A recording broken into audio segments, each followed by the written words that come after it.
It's that time of month again. Time to go over all the books that I read in October.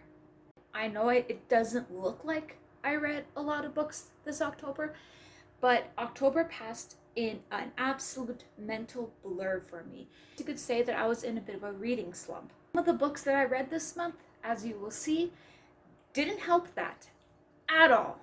Woo! So grab a drink, grab your cat if you have one, or another pet, and get cozy because it's time to wrap up what I read in October. The first series that I started reading in October was the B.P.R.D. volumes 1, 2, 4, 5, and 6.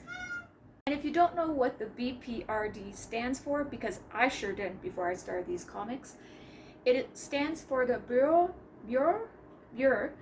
of Paranormal Research and Defense.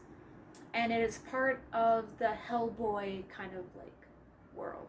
I started reading the B.P.R.D. comics because they were lighthearted, humorous, adventurous, and full of horror as the agents went on to their adventures throughout each comic. I loved them, and they were the perfect way to start off October for me. Whoa, yeah? You're such a good baby.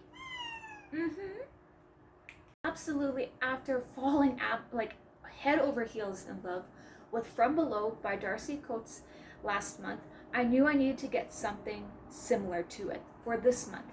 Dead Silence was the public library's answer to that. So Dead Silence originally came to me through the library's digital online catalog. Like I said, after last month with Far Below, the concept of a ghost ship that hasn't been seen for almost 20 years in space and a repair crew that is the one who finds it really captured my interest. Fortunately, as someone who struggles with reading digital copies of stuff, I had a really hard time at first getting into the book, but once I got my hands on a copy from the library, I was all set. And I spent so many weeks curled up on the couch reading this till the wee hours of the night. I couldn't put it down. Absolutely rated this a 4.5 out of 5 stars. Oh, really? Good girl, baby. Can I do the video now? Okay. So the next book that I read this year was Feed. Yeah, but it's not time to feed you by Mira Grant. I listened to it as an audiobook, and honestly, I have no regrets.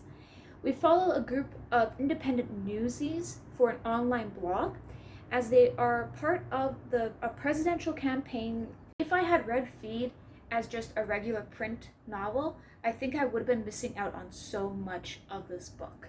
This is because we're following a small group of independent online news reporters who are following one of the presidential candidates' campaign trail to presidency. Of course, to follow the campaign, they have to travel through the United States, and this United States is not the United States that we see today. Our bloggers and our presidential candidate travel through the United States in a post-virus infected world where this viral infection causes people to rise from the dead like zombies. And therefore, they have to do battle with zombies throughout the entire book.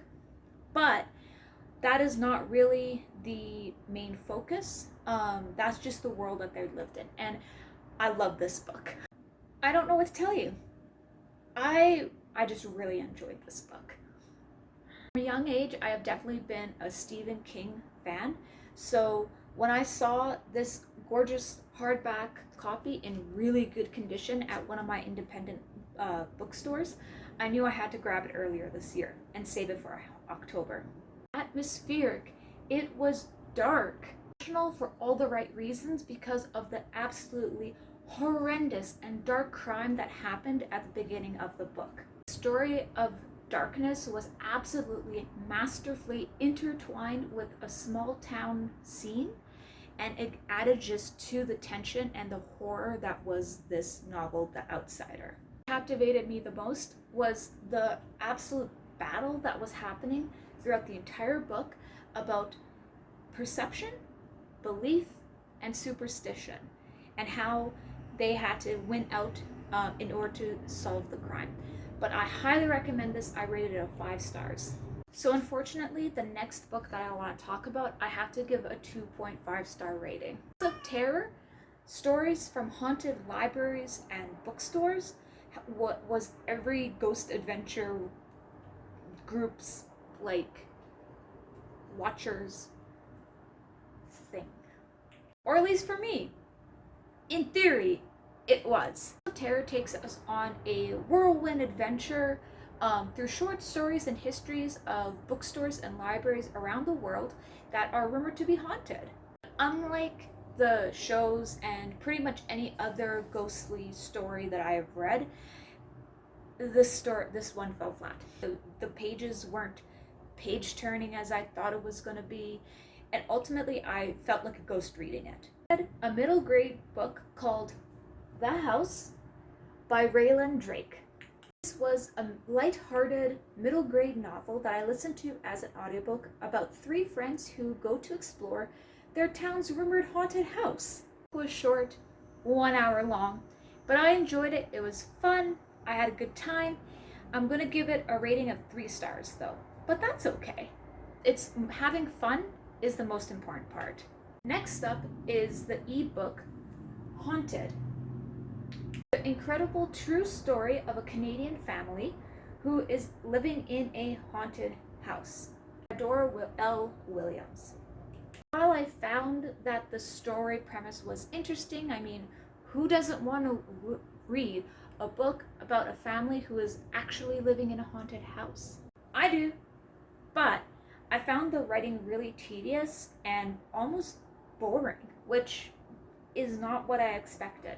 Say that living in a haunted house should be boring, but because I found the writing so dry and tedious, I almost wanted to put this down and just end it, DNF it at a few points. But I pushed through and it's getting a 2.5 star rating from me. Really, the last book that I read in October is the first volume of the Fruit Basket Collector's Edition by Natsuki Takaya.